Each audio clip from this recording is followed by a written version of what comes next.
Tere! Aprillikuu pakkus kooliellu palju pidulikke hetki, rohkesti toredaid saavutusi, hulgaliselt sporti ning aktiivsetel ja ettevõtlikel koolikaaslastel jagus tegutsemislusti küllaga. Nüüd aga kõigest lähemalt. Millest alustame? Alustame kõigile kaua oodatud klasside vahelise tantsuvõistlusega. Selle aasta teemaks oli Ladina-Ameerika. Klasside etteasted olid viimistletud ja omapärased. Tunnustust väärisid kõik esinejad ning sellepärast jagati välja palju preemiaid ja eripreemiaid. Parimaks hinnati sel aastal 12. klassi kava ning terviklikku visuaali. Aga vaatame seda võidutantsu.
Vaimuvärskendust pakkus kooliellu G5 põhikooli õpilaste kuldvillak.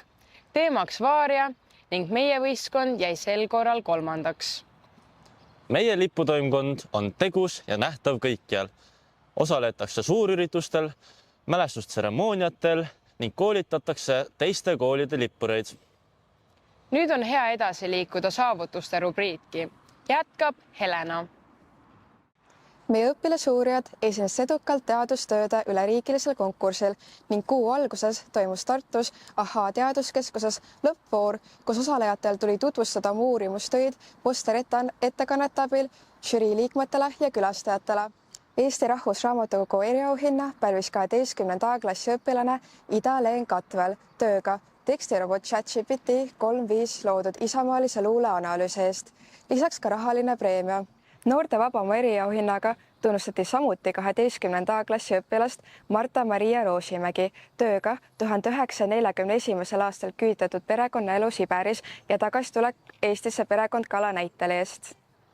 Esikolmiku kohti saavutati paljud õppeainete olümpiaadelt bioloogias, füüsikas, majanduses, inglise keele kõnevõistlusel, aritmeetikas, ühiskonnaõpetuses, informaatikas, tehnoloogias, häkatlonil, inimeseõpetuses, loodus- ja keskkonnavõistlustel, lisaks ka matemaatikavõistlusel Nuputa. Edu saatis ka tublisi lugejaid Eesti kirjanduse võistlusel Rändaja. Õnnitleme meie parimaid ja täname õpetajaid. Nüüd anname sõnajärje üle sporditoimetusele. Luis, räägi, millest juttu tuleb. Räägin erinevate spordialadest. Meie andekate sportlaste saavutused räägivad iseenda eest.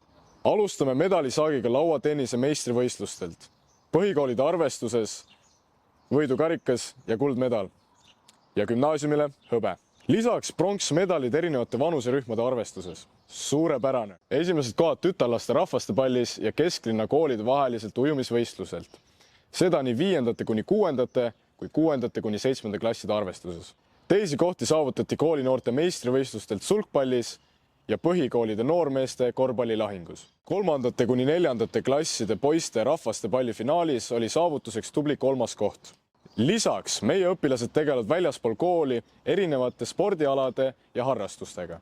Esimesi kohti saavutati nii iluuisutamises, sportakrobaatikas kui ka rühmvõimlemises. Spordiuudised lõpetan kaua oodatud klasside vahelise öökossuvõistlusega. Lahingud olid vägevad ja parimaks tiimiks sel korral osutus 9. klasside koondvõistkond. Aitäh! Saate lõpetuseks veidi kultuuri ja looduseilu. Päikeselised ilmad kuulutasid kevadet ning kooli õuealal puhkes õide imekaunis Jaapani kirsipuu. Järgnevalt vaatame meenutusi 63. kevadkontserdist. Laulame tuju heaks Estonia kontserdisaalis.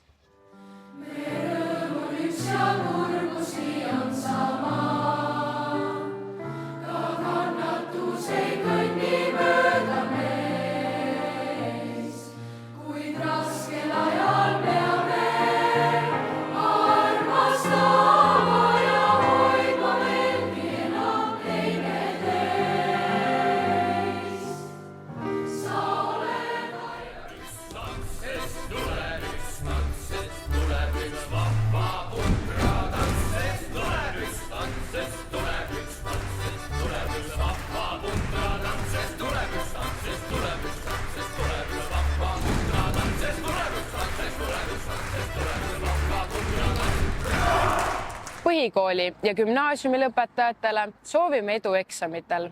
Ja loodame, et maskipall viis abiturientide muremõtted hetkeks kaugemale.